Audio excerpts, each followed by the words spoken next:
ಇದೊಂದು ಅಪರೂಪದ ಹಳ್ಳಿಯ ಮುದ್ದು ಹೆಣ್ಣುಗಳಂತೆ. ತಾನು ಮಾಡಿದ ಕಾರ್ಯದಿಂದ ಇತಿಹಾಸದ ಪುಟಗಳಲ್ಲಿ ಬದುಕಲಾಗಿ ನಮ್ಮೆಲ್ಲರನ್ನು ಮುಂದೆಯೇ ಹುಟ್ಟಿ ಮಾಡಿದ ತಾಯಿಯ ಇಂದಿನ ಈ ಸುಂದರ ಸಂಜೆಯ ವೇದಿಕೆಯ ಮೇಲೆ ನನ್ನ ಶಾಲೆ ಮಕ್ಕಳು ಅಭಿನಯಿಸಲಿರುವ ಈ ಪಾತ್ರದ ನಾಯಕಿಯನ್ನು ನೀವು ಊಹಿಸಬಹುದು.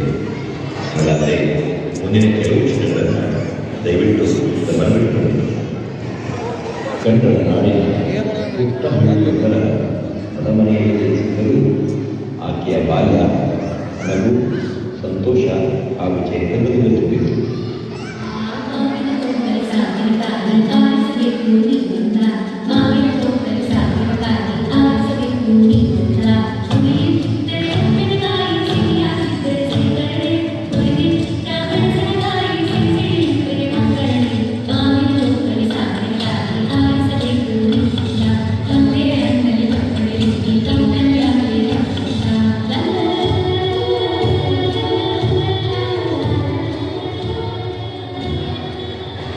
ಹಾಡುತ್ತಾ ಹಳ್ಳಿಯ ಮಗಳಾಗಿ ಬೆಳೆದ ಈ ನಮ್ಮ ಹೆಣ್ಣುಮಗಳು ಕರುಣೆಯಾಗಿ ಆಕೆ ಮದುವೆಯಾಗುವಂತಹ ಗೊತ್ತೇ ಆಗಲಿಲ್ಲ. ಒಬ್ಬ ಪ್ರೀತಿಯ ಗಂಡ ಅವಳ ಕೈ ಹಿಡಿದು ಅವಳ ಬಾಳಲ್ಲಿ ಹೊಸ ಬೆಳೆಸಲು ತಂದ. ಈ ಇಬ್ಬರ ಸಂಸಾರ ಸುಖ ಸಂತೋಷದಿಂದ ಕೂಡಿತು. ಮದುವೆಯಾಗಿ ಸುಮಾರು ವರ್ಷಗಳು ಕಳೆದರು. ಆದರೆ ಅವರ ಮನೆಯಲ್ಲಿ ಒಂದು ಮೌನ. ಈ ಇಬ್ಬರು ದಂಪತಿಗಳ ಮನದಲ್ಲಿ ನಮಗೆ ಮಕ್ಕಳಾಗಲಿಲ್ಲ ಎನ್ನಬಹುದು.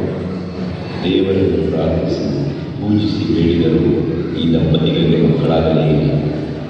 ದೇವರು ಮಕ್ಕಳನ್ನು ಕರುಣಿಸಿದರೆ ನಾವು ಜೊತೆಯಾದ ಗಿಡಗಳನ್ನು ಕಳಿಸೋಣ, ಅವುಗಳೇ ನಮ್ಮ ಮಕ್ಕಳಾಗಲಿ ಎಂಬುದು ಆಶೀರ್ವಾದ.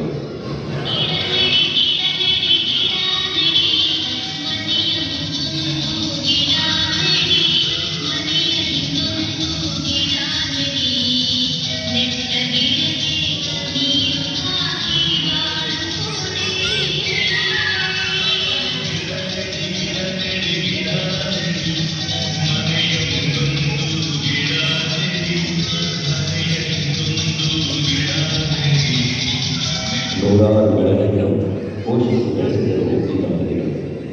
ಕೆಟ್ಟ ಮಕ್ಕಳಿಗೂ ಇಲ್ಲದೆ ಅವರನ್ನು ಸಾಕಿದರು, ಪ್ರೀತಿಸಿದರು.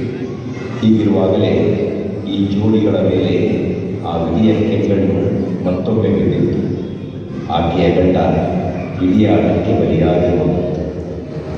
ಗಂಡನನ್ನು ಕಳೆದುಕೊಂಡ ಆಕೆ ಕೆಲ ಕಾಲ ಕುಗ್ಗಿದಳು, ಮರುಗಿದಳು.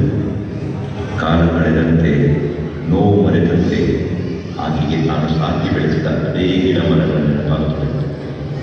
ಆ ಮಕ್ಕಳ ಜೊತೆಗೆ ತನ್ನ ಮುಂದಿನ ಜೀವನ ಎಂಬ ಸಂಕಲ್ಪದೊಂದಿಗೆ ಮತ್ತೆ ತನ್ನ ಗಿಡ ನೆಟ್ಟು ಬೆಳೆಸುವ ಕಾಯಕವನ್ನು ಏಕಾಂಗಿಯಾಗಿ ಮುಂದುವರಿಸಿದಳು.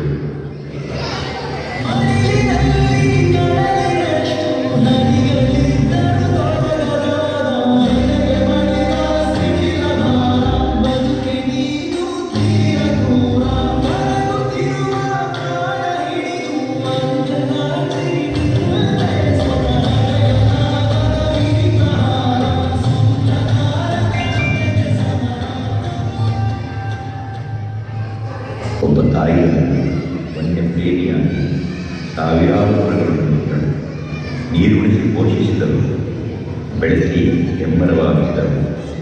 ಸ್ವಂತಕ್ಕೆ ಏನೂ ಇಲ್ಲ, ಸಮಾಜಕ್ಕಾಗಿ, ಪ್ರಕೃತಿಗಾಗಿ ತನ್ನ ಸರ್ವಸ್ವವನ್ನು ನಿಪಾಡಿಟ್ಟಳು ನಮ್ಮ ಲಕ್ಷ್ಮೀಮಾತೆ.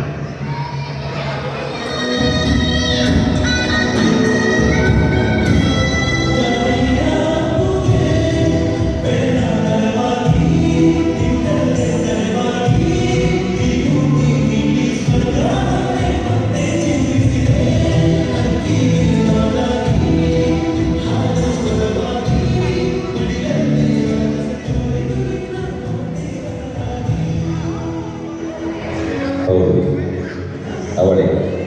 ಅವಳೇ ನನ್ನ ಸಾಲುವಾದ ತಿಮ್ಮಕ್ಕ. ಸುಮಾರು 8,000ಕ್ಕೂ ಹೆಚ್ಚು ಗಿಡಗಳನ್ನು ನೆಟ್ಟು ಮರವಾಗಿ ಬೆಳೆಸಿದರು. ವೃಕ್ಷ ಮಾತೆಯಾಗಿ ಪ್ರಾಣಿ ಪಕ್ಷಿಗಳಿಗೆ ನೆಲೆ ನೀರು ಕೊಟ್ಟವರು. ತಾನು ಮಾಡುತ್ತಿರುವುದು ಎಂತಹ ಮಹಾನ್ ಕಾರ್ಯ ಎಂಬುದನ್ನೇ ಅರಿಯದೆ ನಿಸ್ವಾರ್ಥಿಯಾಗಿ ಮನುಕುಲಕ್ಕೆ ಅಮೃತವನ್ನು ಉಳಿಸಿದವರು. ಅಂತಹ ಸಾಲುವಂತ ಶ್ರೀಮಂತ ಇಂದು ನಮ್ಮ ಜೊತೆಗಿಲ್ಲ.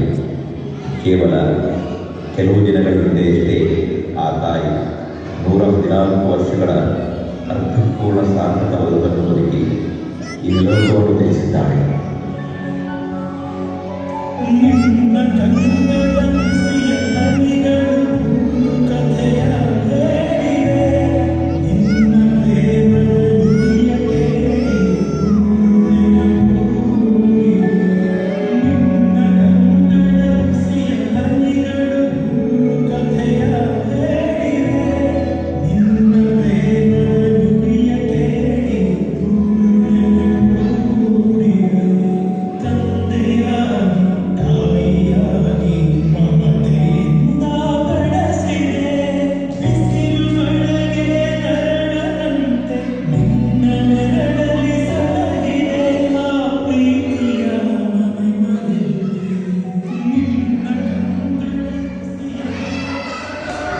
ಈ ಮಹಾತಾಯಿಯ ಪ್ರಕೃತಿ ಸೇವೆಯನ್ನು ಗುರುತಿಸಿ ಭಾರತ ಸರ್ಕಾರ ಅವರಿಗೆ ಪದ್ಮಶ್ರೀ ಪ್ರಶಸ್ತಿ ನೀಡಿ ಗೌರವಿಸಿದೆ.